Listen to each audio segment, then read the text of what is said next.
Yeah, my dad played the fiddle, and he's the one that started me out of playing. And of all the tunes he played, that was my favorite. And one time I played it for an hour and 15 minutes without stopping.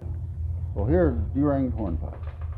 The first time I heard this tune, it was at a local jam in my neck of the woods. I remember at the time, in mid-conversation, the fiddler just kicked it off real fast and bouncy, and then everyone else joined in real quick. But then after the song was over, I asked, hey, what was the name of that tune? As usually happens in this thing, a couple of titles were thrown around until all finally agreed it was Durang's Hornpipe.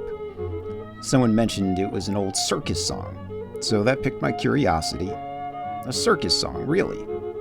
And who is this Durang? Well, folks, this one has a crazy story, and it has everything. It has an acrobat who almost gets killed on stage, and a circus founder who made a fortune, only to lose it all, a 3-foot-tall composer, and even, yeah, you guessed it, pirates.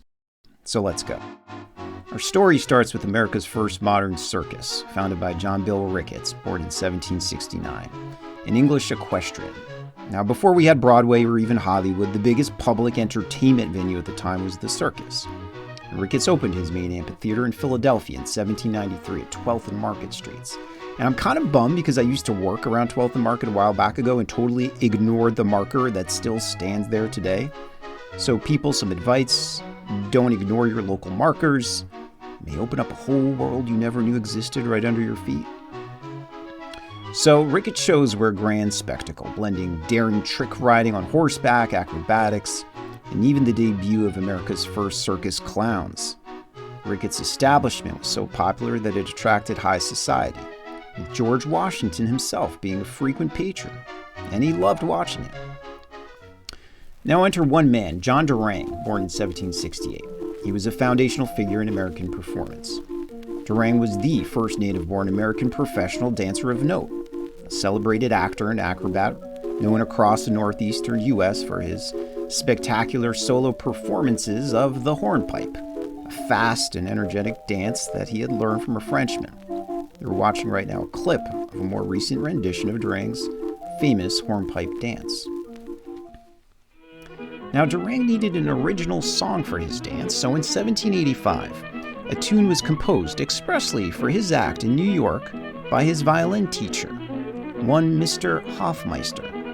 Durang describes Mr. Hofmeister as, quote, a German dwarf who with his wife was only not 3 feet tall. The tune was an instant hit, catching on throughout the country, becoming a core piece of American folk dance, old-time fiddling, and it's endured for over 2 centuries, even crossing into Irish traditional music as well.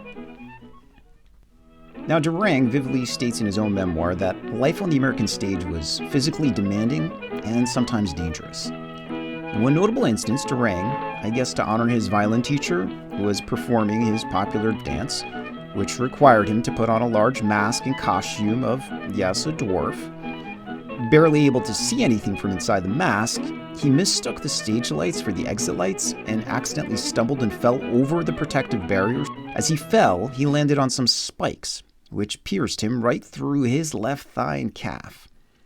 Why in the first place there were spikes sticking out of the end of a stage is not totally clear to me, but maybe some of our listeners who happen to be experts on early American circus construction could fill us in the comments below.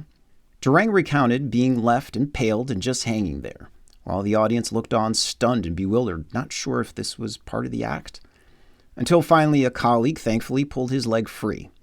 Durang then immediately fainted from the shock, but in a display of true theatrical adrenaline, quickly recovered and remarkably started to run around the theater and get some help for a full recovery. Eventually, however, Ricketts' circus and his fortune took a sharp turn. In 1799, his Philadelphia amphitheater was tragically destroyed by a massive fire. But not wanting to give up, Ricketts charters a schooner called the Sally and sailed for the West Indies in May of 1800, bringing with him 10 horses and a small troupe of performers. However, at the time, the Atlantic wasn't as safe to cruise around as it is today, and the Sally was intercepted and seized at sea by, you guessed it, pirates. French pirates, more specifically. Ricketts, his crew, his horses, his entire remaining fortune were taken to Guadeloupe, a French colony, and the pirates stole and sold all of his property and horses to the locals, which is what pirates do. But the story doesn't end there. In an incredible twist of fate, Ricketts was eventually able to recover some of his property and actually began performing shows on Guadeloupe and the nearby island of Martinique. His shows are a hit, and he eventually makes a large sum of money back. He gets so successful that in 1800, within a year of landing in the Caribbean, he sets sail back to England with everything he owns. But unfortunately, the ship sinks at sea. John Bill Ricketts was lost, with all hands and his entire fortune. But the legacy of Ricketts' Circus and its famous music lives on today. Durang's Hornpipe is a fun tune, and every time I play it, I imagine that crazy hornpipe dance and Ricketts' Circus, the Spikes, and even George Washington sitting there and just having a great time.